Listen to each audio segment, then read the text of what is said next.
Hello guys, welcome back to my channel. இந்த ப்ளாகில் நீங்கள் இயர் பியர்சிங் தான் பார்க்க போகிறீங்க. வேறு யாருக்குலாம் எனக்கு தான். ஆல்ரெடி இயர் பியர்சிங் பண்ணியிருக்கேன். இது செகண்ட் ஸ்டெப்க்கு பண்ண போகிறேன். ஒரு லாங் பிரேக், ஒரு 1 month லீவ் இருந்துச்சு. பட் எல்லாத்தையுமே நான் லாஸ்ட்டில் தான் பிளான் பண்ணுவேன். எப்படி இருக்கும்னு நம்ம அங்கே போய் பார்க்கலாம்.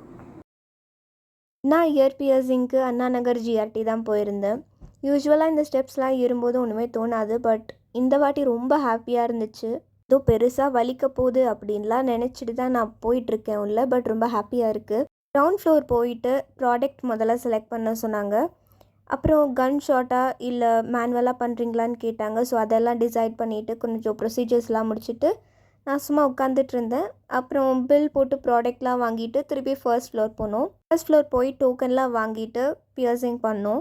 ஃபர்ஸ்ட் காது குத்துறது ஆப்வியஸ்லி எல்லாருக்கும் சின்ன வயசில் தான் இருக்கும். ஸோ அது எப்படி இருந்தது எதுவுமே ஞாபகம் இருக்காது. ஸோ அது எவ்வளோ நாள் க்யூராக எடுத்ததுன்னு கூட நம்மளுக்கு தெரியாது. பட் இதுக்கு மேலே இருக்கிறது தான் நம்மளுக்கு ஞாபகம் இருக்கும். ஸோ கொஞ்சம் ஒரு நர்வஸ்னஸும் இருந்துச்சு.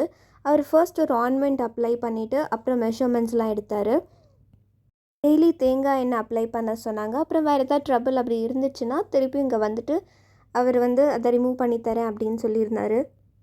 சல்வார் இல்லைனா சாரீஸ் அந்த மாதிரி போடும்போது, பெரிய ஜிம்கீஸ்லாம் போடும்போது இந்த செகண்ட் ஸ்டேடுக்கும் அதுக்கும் ஒரு சின்ன ஒரு கேப் இருக்கிற மாதிரி அந்த மாதிரி மெஷர் பண்ணி தான் அவர் போட்டிருந்தார்.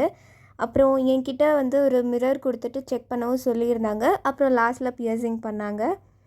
நினச்ச மாதிரி அவ்வளோலாம் இல்லை. ஒரு செகண்ட் கூட எனக்கு தெரியல. ஏன்னா அவ்வளோ மைன்யூட்டாக இருந்துச்சு. அவரோட மெஷர்மெண்ட் பர்ஃபெக்டாக இருந்தனால ரொம்பவே அழகாக இருந்துச்சு பார்க்குறதுக்கு.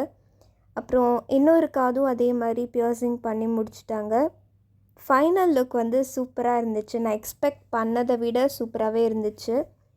எனக்கு எதுவும் பண்ண முடியாதோ அப்படின்னு நினச்சேன். பட் அவரோட மெஷர்மெண்ட்டில் பர்ஃபெக்டாக இருந்துச்சு. ஃபைனல் லுக் பார்த்து எனக்கு ரொம்பவே ஹாப்பி ஆயிடுச்சு. நான் அவர்கிட்ட தேங்க்ஸ்லாம் சொல்லிட்டு தான் வந்தேன். பிகாஸ் நான் ரொம்ப நர்வஸாக இருந்தேன். But this made me so happy. இதுதான் ஃபைனல் லுக்.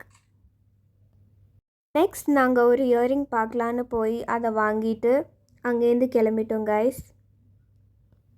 இந்த மாதிரி இன்னொரு சூப்பரான வீடியோவில் நான் உங்களை பார்க்குறேன். வீடியோ பிடிச்சிருந்தால் லைக் பண்ணுங்கள், ஷேர் பண்ணுங்கள், சப்ஸ்கிரைப் பண்ணுங்கள்.